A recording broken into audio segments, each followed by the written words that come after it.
بسم الله الرحمن الرحيم.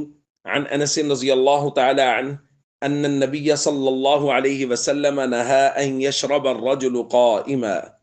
الحديث رواہ الترمذی.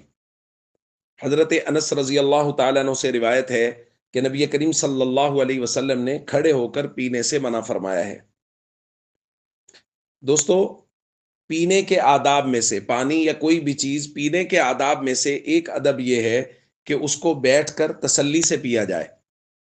نبی کریم صلی اللہ علیہ وسلم نے کھڑے ہو کر پانی یا کوئی بھی چیز پینے سے بعض روایات میں منع کیا ہے، لیکن اسی جگہ ذہن میں رہنا چاہیے کہ بعض روایات میں ہمیں کھڑے ہو کر پانی پینے کی اجازت بھی معلوم ہوتی ہے، اور نبی کریم صلی اللہ علیہ وسلم سے بھی یہ عمل منقول ہے، جیسا کہ جامع ترمذی کی ہی روایت میں ہے. عن عمرو بن شعیب عن ابیہ عن جدہ قال رأیت رسول اللہ صلی اللہ علیہ وسلم یشرب قائما وقاعدا. وہ فرماتے میں نے نبی کریم صلی اللہ علیہ وسلم کو پیتے ہوئے دیکھا، کھڑے ہونے کی حالت میں بھی اور بیٹھے ہونے کی حالت میں بھی.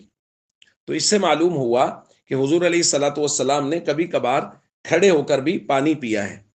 تو اس حوالے سے جو فقہا نے تطبیق لکھی ہے وہ اچھی طرح سمجھ لینی چاہیے کہ نبی کریم صلی اللہ علیہ وسلم سے کھڑے ہو کر پانی پینے کی ممانعت بھی منقول ہے اور اجازت بھی.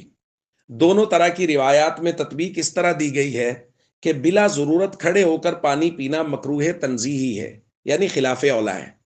البتہ اگر کسی ضرورت کے تحت، مثلا رش بہت زیادہ ہے، جگہ کیچڑ والی ہے، یا بیٹھنے کے لیے کوئی جگہ دستیاب و میسر ہی نہیں ہے، تو ایسی صورت میں کھڑے ہو کر پانی پینا جائز ہے.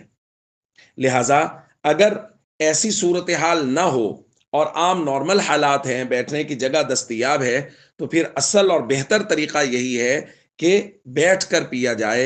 وہ پانی ہے یا کوئی بھی چیز ہے، اس کو بیٹھ کر پینا ہی سنت کے زیادہ قریب ہے. اگر کوئی عذر ہے تو عذر کے احکام الگ ہیں، تو اس صورت میں بغیر کسی کراہت کے کھڑے ہو کر بھی پانی پینا جائز ہے. السلام علیکم ورحمۃ اللہ وبرکاتہ.